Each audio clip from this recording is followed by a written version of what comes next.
Beautiful people, welcome back. So previously I had done a video on deep conditioning natural hair. It was just the procedure. That was the whole point of the video. I just wanted to show you my deep conditioning routine, but I definitely feel there's so many questions I didn't answer because I just centered on routine instead of talking about things like products that should be used, what deep conditioning actually is, who should deep condition, and other things, how long, why I did what I did. So this is a follow-up video and I want it to be thorough. I've done a bit of research, so I hope you guys like it. Deep conditioning is simply coating your hair in moisturizing and nourishing products. Some definitions stress that heat has to be involved and others stress that the products must be protein based. I'm going to talk about these particular things as the video goes on. What are these moisturizing and nourishing products? There are two kinds of deep conditioners.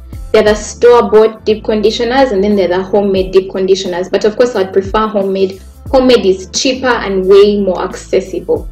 So how do you find out the sort of deep conditioner you need to use? How do you know the products and all these things? I'll just say go to Google, because you just go and Google whatever, deep conditioner, homemade deep conditioner, or you can say deep conditioner for dandruff, deep conditioner for an itchy scalp. That's why it's better to just do it at home. You get to choose the ingredients that in the deep conditioner you're going to use. Some people are allergic to certain things and that can definitely help you.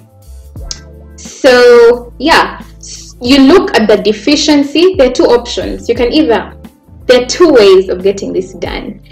So there's this option of yogurt is getting spoiled. What can I do with spoiled yogurt? You go to Google and say yogurt deep conditioner, and Google suggests mix yogurt with olive oil and honey. There you have it. You just do that. Then there is my hair has dandruff. What do I need for dandruff? And then there'll be the option of maybe aloe vera and coconut oil.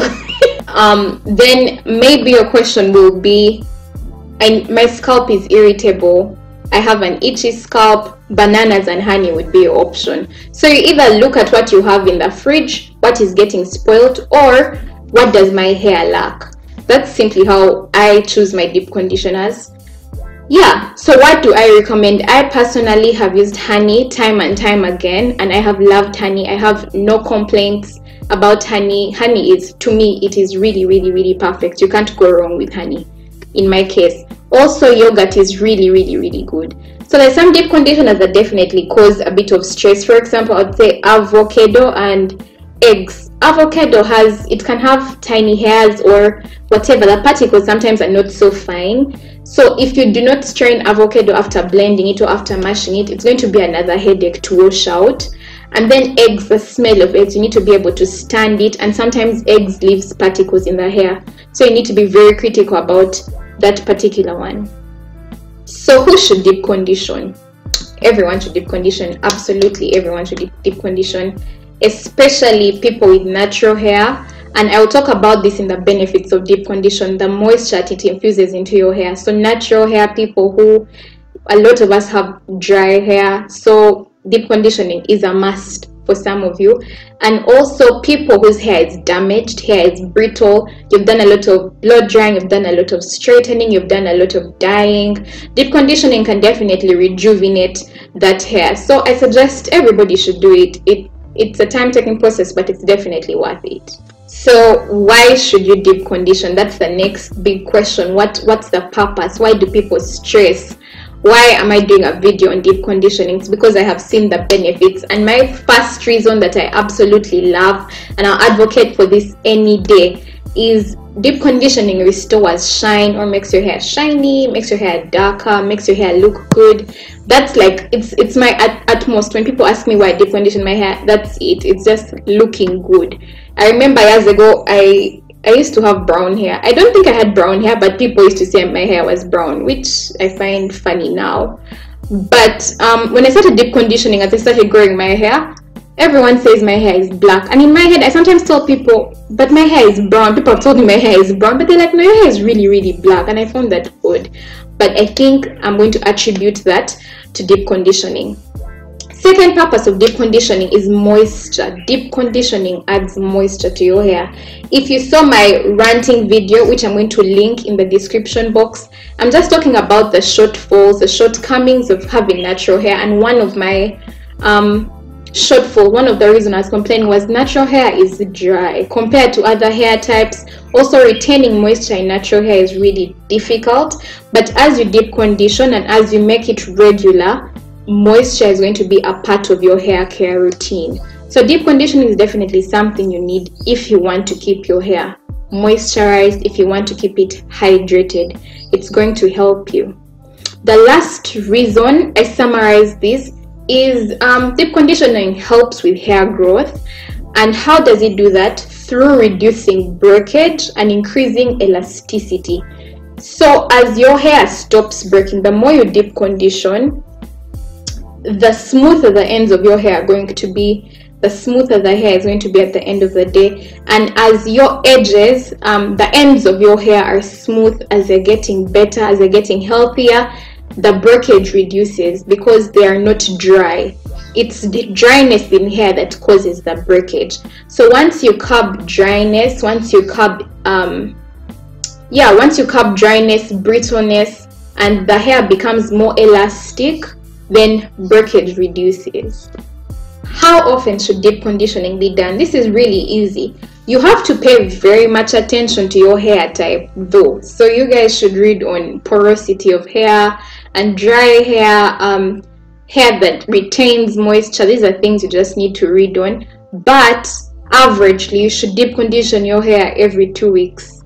Every 2 weeks is the average time. But if your hair has suffered a lot in the past, if your hair has cried out for help, if your hair just looks sad because of choices you have made or choices you have not made.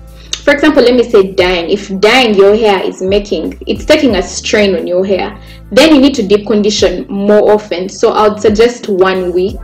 And if you read articles and websites and scientists' recommendations, the worse your hair is doing, the more you should deep condition. This does not mean that those who feel that their hair has arrived should not deep condition at all. It just means you should be less regular. For example, do it twice a month. Maybe do it once a month it's pulling it, but twice a month should be fine. How is deep conditioning done? So I did a video on my deep conditioning routine, and that's basically how I would recommend it to be done. Right from the washing process, I just want to explain a few steps that I took at that moment. My first suggestion is wash the hair first before deep conditioning. That's just the first thing. The second is, if you're using the avocado and the eggs and some of these things that have particles, you definitely want to strain them first. The third is, it's better to use a warm deep conditioner. So you can always just heat your deep conditioner in maybe a bowl of warm water, or you can put it in a microwave for a minute. Though do not microwave certain products, but yeah, heating it would be fine. I can't emphasize enough how important finger combing or generally combing the hair is while the deep conditioner is in. Why? Because deep conditioners are also detanglers at the same time, so the hair is really elastic, it's really soft, and it's easy to work with. So you should do that during that stage. The next thing is putting on a hair cap or some sort of heat conserver. Heat helps the deep conditioner penetrate the hair cuticle, so your effort is doubled or maximized because heat is involved in the entire process. So if you can put on a shower cap, and if you can maybe wrap a towel around or put a hot towel, that would be perfect. And finally, the last thing is, how long do you leave the deep conditioner in your hair? 30 to 40 minutes is enough. Don't do more than 45 minutes. Some people sleep with it, but that's just being dramatic. 45 minutes is sufficient, and it will do the work properly. Anything more than 45 minutes is wasting your time. If you read reports and recommendations from scientists, 45 minutes is the max. So when it comes to rinsing the hair, if you look at the video I just rinsed the hair. I did not do shampoo. Why? If you use shampoo, especially a very strong shampoo, or you use some sort of soap or anything extremely dramatic, it's going to shower away all the effort that you've actually put into the hair. So all your effort will basically be useless. You just need to be very critical about the products used. If you're using eggs, if you're using anything that smells for you, chances are it's going to smell for others. If you rinse, you'll have to use shampoo or something mild, or you put really little if you can. But when I'm using yogurt, when I'm using honey, I definitely don't use shampoo if I'm using, even if there are other ingredients involved in those two. But because they don't smell for me, I don't use shampoo, and it has worked really well for me. So that's what I would recommend for you too. Yeah, so thank you so much for watching this video. I did a bit of research and I'm happy I did it. I'll be able to refer to it in future or whenever I forget what I've just talked about. And I hope you are good. Have a good day. Bye bye.